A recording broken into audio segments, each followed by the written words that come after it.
Assalamualaikum warahmatullahi wabarakatuh.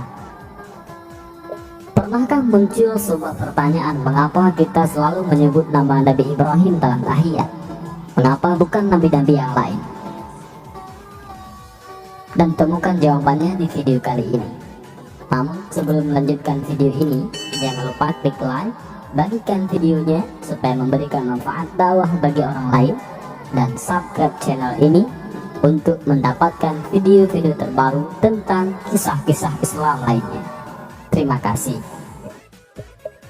Mungkin penjelasan berikut bisa memberikan sedikit informasi yang bermanfaat dan pastinya menambah wawasan agar kita menjadi lebih baik lagi di kehidupan ini.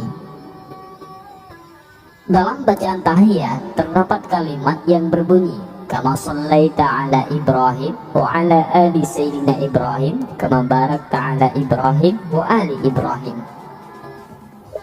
Ternyata di balik itu semua ada kisah di dalamnya.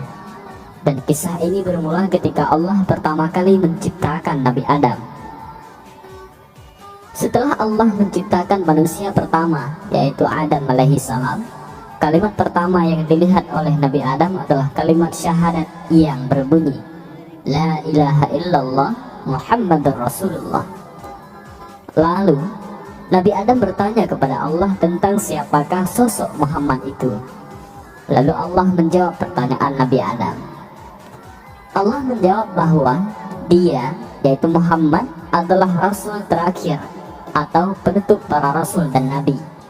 Dan dia adalah yang paling mulia di antara semua Rasul. Umat Rasulullah juga diberi kemuliaan atas umat-umat yang lain.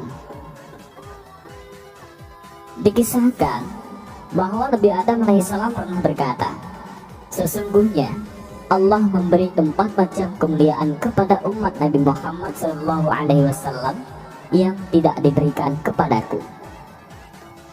Pertama, penerimaan taubatku di Mekah, sedangkan umat Muhammad boleh bertaubat dimanapun.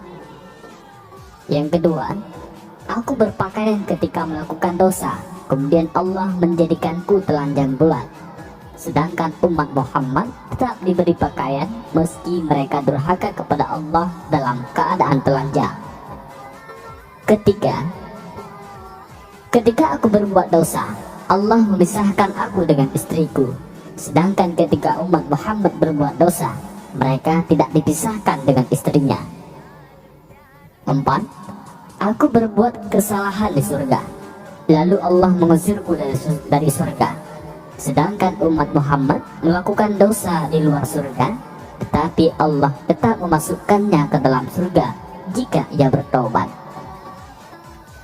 Kemudian Nabi Adam alaihissalam memohon kepada Allah supaya ia diberi anugerah oleh Allah, yaitu cukup ingin menjadi umat Muhammad SAW.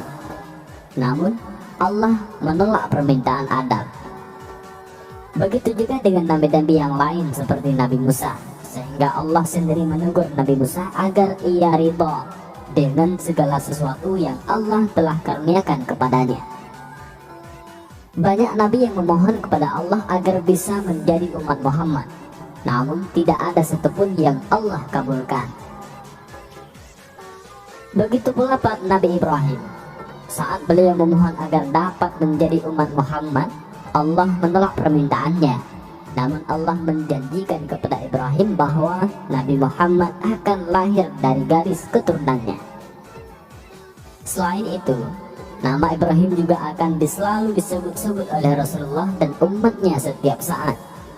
Oleh karena itu, dalam setiap salat kita selalu menyebutkan nama Ibrahim dalam setiap tahiyat. Seperti yang telah Allah janjikan kepada Ibrahim bahwa namanya akan selalu disebut-sebut oleh umat Rasulullah SAW. Dan inilah yang disebut sebagai selawat Ibrahimiyah, selawat yang sering kita baca dalam salat. Masya Allah, sungguhlah baik apabila kita merinding ketika mengetahui banyak nabi yang lain ingin menjadi umat Rasulullah SAW.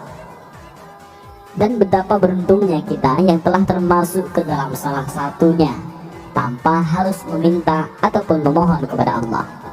Sehingga sangatlah bijak apabila hal ini semakin menambah keimanan kita kepada Allah dan lebih mencintai Rasul kita Nabi Muhammad sallallahu alaihi wasallam. Wallahu a'lam bishawab.